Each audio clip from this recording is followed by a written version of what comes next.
Welcome to the Well Path podcast, where we sit down with experts and entrepreneurs across fitness, nutrition, mindfulness, and spirituality, offering you an inside peek at building a business and a life that is truly aligned. I'm your host, Brooke Robbins. Let's get into it. Hi, everyone. Welcome back to another episode of the Well Path podcast. I am so excited to bring this episode to all of you today. I'm your host, Brooke Robbins. This is episode part 3 of the Self-Trust series. So if you missed the last 2 episodes, I definitely recommend going back and listening to those first, because this series does go in a bit of an arc. And just to quickly recap for those of you who have been along for the ride, in the first episode of this series, we talked about why you don't trust yourself. We talked about the topic of self-abandonment and how that can look, and some of the sneaky ways that it can kind of creep up in our lives. And we kind of use that as an opener to start to ask ourselves this question of like, do you actually trust yourself? And if you don't trust yourself, what are some of the reasons that might be? In the second episode, the last episode, we talked about how to know yourself. So we talked about how you can't trust somebody that you don't know. And therefore, trusting yourself requires first that you build a foundation of really knowing who you are. And we talked about knowing the real you, your core essence, understanding your own authentic code, understanding your own core values, and some tools to start to do that work. Now, once you know yourself, the next step is learning how to love, accept, honor, and trust yourself enough to live in alignment with that truth. So today's focus is going to really be on self-acceptance, integrity, and self-commitment. I'm so excited to dive in with you guys. The first segment that I kind of want to open here is the topic of self-acceptance and self-celebration in a sense. So this topic of accepting every part of who you are, owning every part of who you are. And in the first episode of the series, we again talked about self-abandonment. The opposite of self-abandonment is self-acceptance. So most of us have things about ourselves that we love, that we find it very easy to love, and some other things about ourselves that we don't necessarily love, or we find it difficult to love. And a question that I want to pose to everybody at the beginning of this episode is, what would it look like to love not only your strengths, but also your quirks and even your flaws? And what would it look like to start to love the real you for your own humanness and to accept your own humanness? Now, if you are somebody who is a perfectionist or holds yourself to a very high standard, that's not a bad thing, right? Okay. It's good to hold yourself to a high standard. But I think that this concept of like accepting our own humanness is really important and very liberating, because we have to recognize that nobody's perfect. And there is a lot of beauty in understanding the fact that nobody is never going to make a mistake. And you have to just learn to accept that part of yourself and accept that life is not actually a highlight reel, right? It's a highlight reel for a reason, because that's like snipping certain parts of it. But like, life is messy. Everyone's life is messy, and everybody is a human being. Okay, so that's one part of this. Now, a question that I want to pose to everybody as well is as follows. Are there parts of you that you have not yet claimed? Just let that land for a second, because true self-trust begins with radical self-acceptance.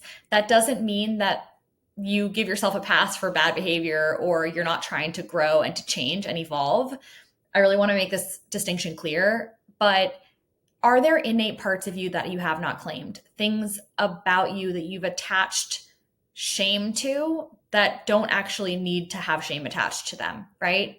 Because sometimes things that are not objectively right or wrong, but just things that we struggle to accept about ourselves, we can sometimes attach shame to them. And it is very important to accept yourself for who you really are. The reason that this is so important is that you have to believe beyond a shadow of a doubt in your own beliefs and values and in the way that you show up so that you're not swayed or deterred by somebody else's opinion or reaction to you. Very, very important. So having a very strong sense of self, this is why we did the episode on knowing you, having a really strong sense of self is critically important to create this foundation where you're okay being misunderstood sometimes. It's okay to be misunderstood sometimes. It can be hard. I struggle with that, but it's important to have enough conviction in who you are and what you stand for that you can hold that standard regardless of how somebody else reacts to that. And we're going to get into some more like specific examples about that. But I really want to start by honing in on this point that A, you have to really know who you are and have that strong foundation of self. And then B, you have to really learn to accept every part of who you are. And for most of us, there's some kind of shadow. I would actually venture to say for everybody. Everybody has some kind of shadow, some part of themselves that they find difficult to claim. And sometimes claiming that can give you other things back too, okay? I'll give you an example from my own life. When I was a kid, I had a huge temper. And I was a very angry child. And there was so much shame attached to that. Like it's something that my extended family will even joke about to this day. And it's interesting because growing up as a kid that had like a bad temper and like that was sort of like, I was identified with that for a very long time in a negative way. I learned over time to completely shut off anger. And for a very long time, up until like basically right now, I've really struggled to even feel anger at all.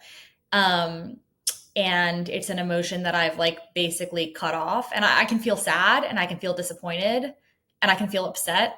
But like oftentimes in situations where I should feel angry, I feel sad instead. I like struggle to kind of compute anger.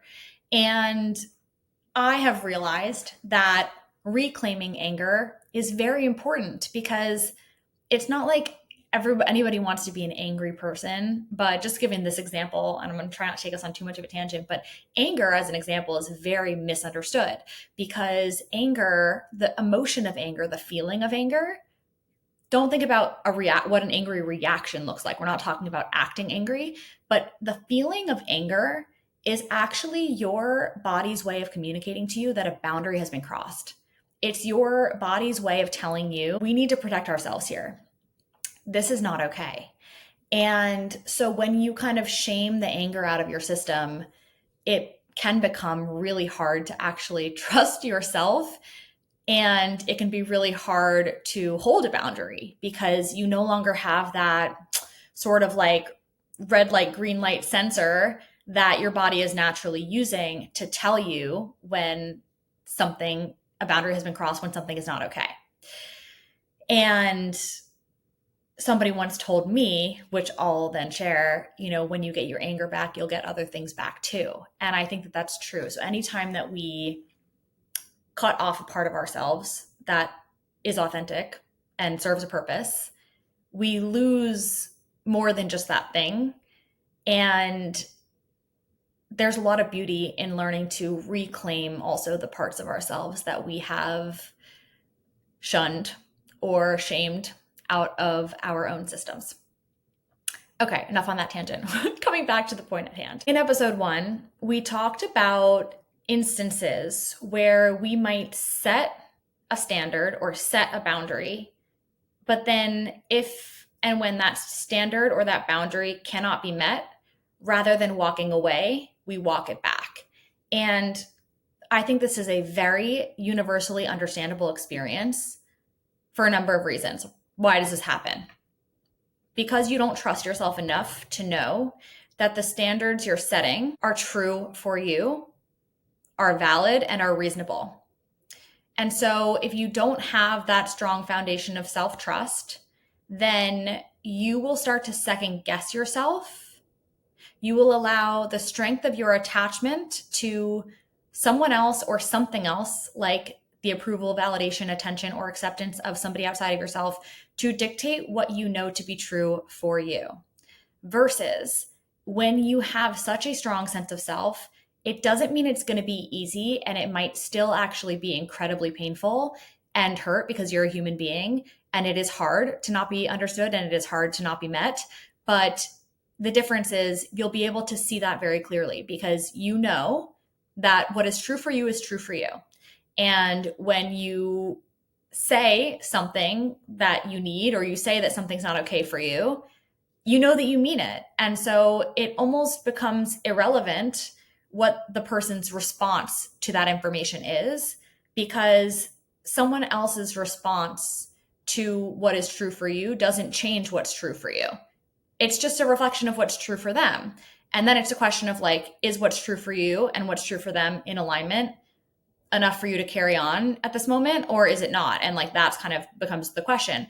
But the temptation to walk back a standard or a boundary or something that you've set for yourself or with another person really comes from a lack of self-trust and an inability to really keep the commitments that you're making to yourself by setting a standard.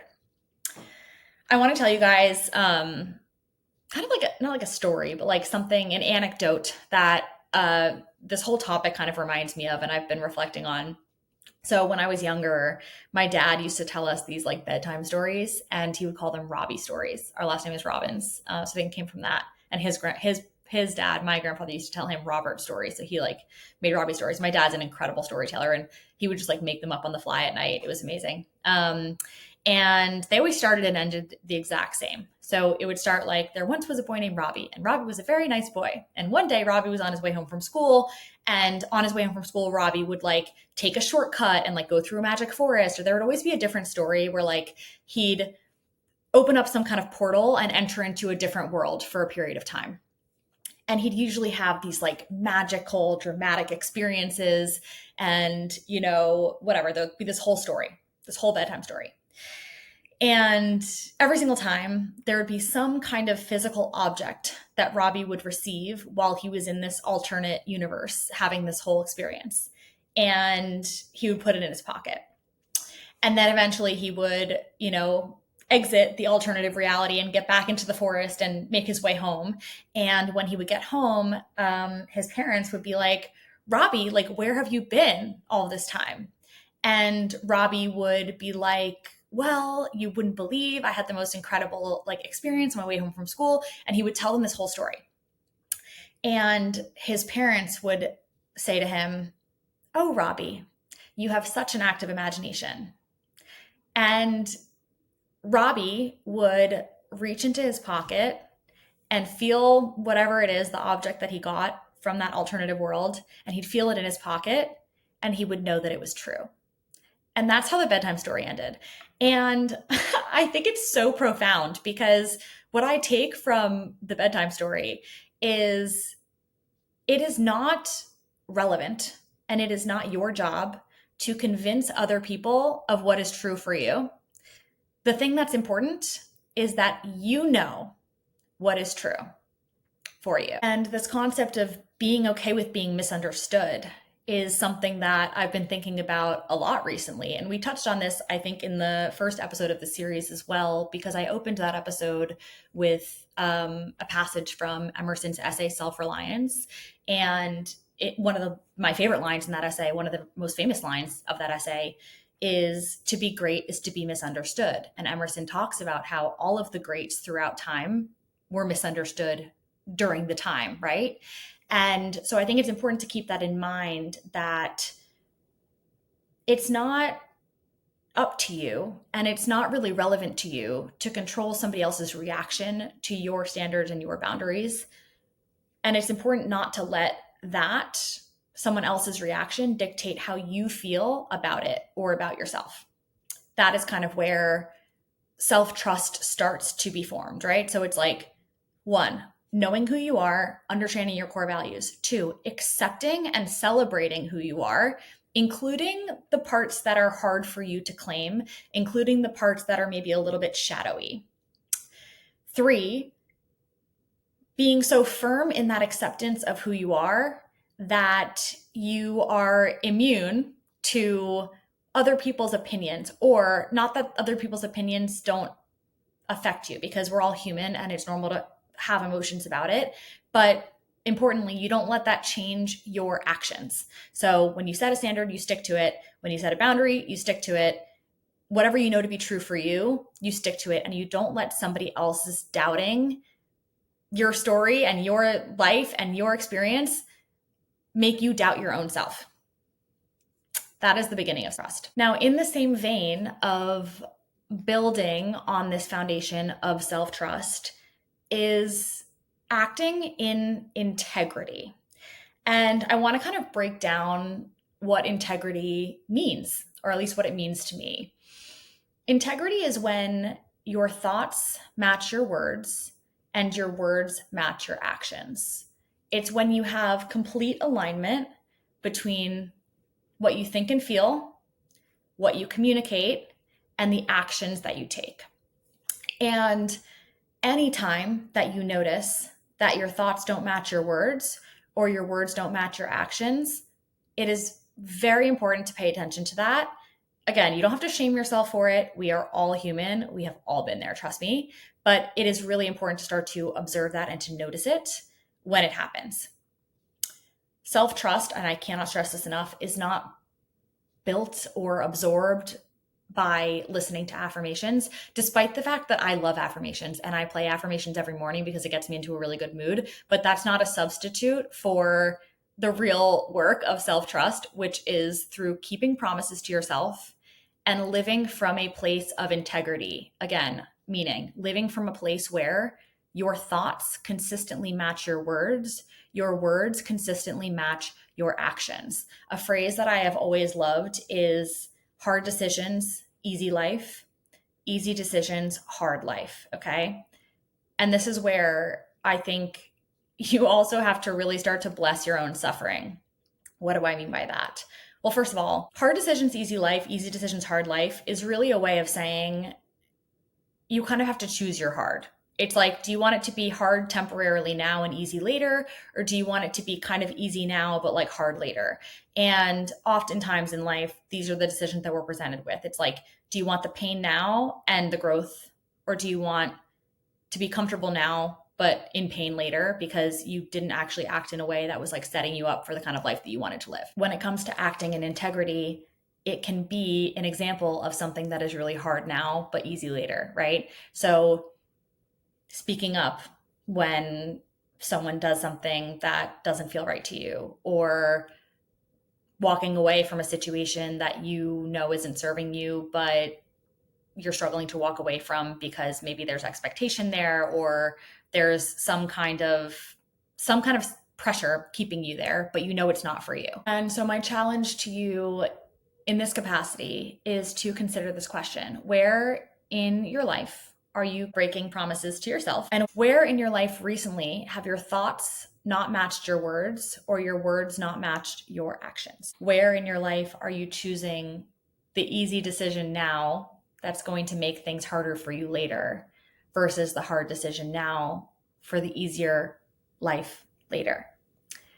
So you really have to start to think about choosing your hard in your life. And also when it comes to like from a self-trust perspective, it's like, is the decision that you're making going to deepen your own sense of self? Is it going to make you proud of you? Is it going to make you trust you more or trust you less? Like, I think it's an interesting lens to take with all of your decisions. Is this decision going to make me admire and respect myself more, or admire and respect myself less? And oftentimes when we're tempted to walk back a standard or walk back a boundary, if you apply that lens to it and that filter to it, it'll become very obvious that it's not a self-honoring decision. Okay, now I want to talk a little bit about training grounds for trust, because obviously in life, there are these like big decisions, these difficult decisions, these challenging things that happen, but like that's not your day-to-day life, okay? I do think those are incredible opportunities to alchemize something very painful into a beautifully transformative experience. Because, like I said, making a really hard decision is like fuel for your self-trust. It is like, it's going to skyrocket you. If you have something really challenging in your life that you have to really go through some pain in order to do, but you know it's right for you, that's going to like elevate the way that you see yourself a lot. But in my opinion, in order to even be ready to do that when that opportunity comes, you have to be so practiced at showing yourself that you can show up for you in small ways to, again, like even just have enough trust built up to even make the trust fall, right? To even take that kind of a leap requires a baseline sense or a baseline kind of like habit or routine of proving to yourself that you can do hard things, that you can show up for yourself, that you trust yourself. And you guys will hear me talk until the cows come home about the mind-body connection and physical fitness, the connection between physical and spiritual fitness. And I'm going to talk about it again because physical fitness is such a metaphor and a practice for showing up for yourself. So, first of all, showing up for your body and working out consistently, especially like strength training, dramatically deepens your mind-body connection. And as human beings, obviously, this is a pretty spiritual podcast, but you have to recognize that we experience the world through a physical vessel. And even when you think about your intuition and the messages that you receive intuitively, that is also being ultimately sent through your physical body, right? Where do you feel your intuition? It's like your gut, or for everybody, it's a little bit different. We can get into that in a later episode, but you see my point. Like even feeling, right? Feeling is a very physical sensation, and that's very related to and an important aspect of like a spiritual journey. So being connected to your body is incredibly important, even as a spiritual practice. Now, one step further, strength training is the perfect metaphor for everything else in life, which is why I love fitness so much, because you learn that, first of all, when you think about a muscle, if you want to build a muscle and you want to create strength inside of a muscle, you have to break it down first, okay? You have to physically break the muscle down in order to then build it up and make it stronger. And guys, I just have to say, it really is a perfect metaphor, because you cannot grow without pain in anything in life. It just isn't possible. And so this is why, like, I think it's easier, especially like when I was younger, it's easy to kind of like lament the challenging things that happen to you, but you really have to start to bless your suffering, because you have to realize that every challenging thing that you go through, first of all, discomfort is temporary, but the growth lasts. So you're trading temporary discomfort for a type of growth that will last. Again, hard now, easy later. Hard now, better later. And also you learn that you can actually withstand a lot more than you think that you can. And this is another really beautiful thing about like strength training and just fitness in general, is you learn that you can deal with uncomfortable situations physically. And over time, when you put yourself through that and breathe through it and just kind of do it over and over and over again, it starts to permeate all of the other types of pain and discomfort in your life, meaning you actually are able to handle emotional discomfort a lot better when you have learned already and mastered how to deal with physical discomfort. And that is why fitness is an incredibly powerful tool. And that is why I also often say to people that self-discipline is the highest form of self-love, because you are teaching yourself that you can do hard things, that you can show up for you, that when you make a promise to yourself, you will keep it no matter what, even if it's hard, even if it's painful. And the most powerful people on the planet are the people that have learned to alchemize pain into power, and are the people that have realized that their pain is a gift that, when alchemized, when transformed, can actually create beauty, can create a sense of rebirth, and it can basically create something out of nothing. The last subtopic that I want to cover in this episode is the idea of starting to put yourself on a pedestal, okay? And this is not in an egotistical way, but part of self-acceptance and ultimately self-trust is really falling in love with yourself and with your own life. And this is really not only about dating, but I think that we learn some of the most important lessons of our lives on a soul level through relationships because of how high octane they are and because of how relationships are like spiritually designed to basically pick at your attachment wounds, and like relationships in general shine a light on the things that your soul needs to figure out. And that's why relationships, no matter how a relationship ends, you should always be grateful for it and you should always bless it because there are lessons in there that your soul needed to learn. I saw a reel the other day that said something like, you keep attracting men who can't choose you because you have not chosen you. And this goes back to this other concept we talk about a lot on the podcast of everything being a mirror, which I absolutely believe. But the point that I really want to drive home for the purpose of this episode is your goal from a self-trust perspective should be to be so in love with your life that you couldn't be tempted to self-abandon anymore for anyone or anything, because you have such a strong foundation of who you are and your life feels so full that whether it's, again, a person, like a romantic relationship or a new friend or a new job, like whatever it is, that like things can only come into your life that add to it because you're no longer trying to fill a void. And if you feel like you're at all in a period of time where you're maybe lacking a little bit in the self-trust department, I think the most important thing that you could start to do is romanticizing your own life and effectively starting to date yourself. And what I mean by that is investing in your own joy, creativity, and growth, and really thinking about building a life that you are absolutely in love with.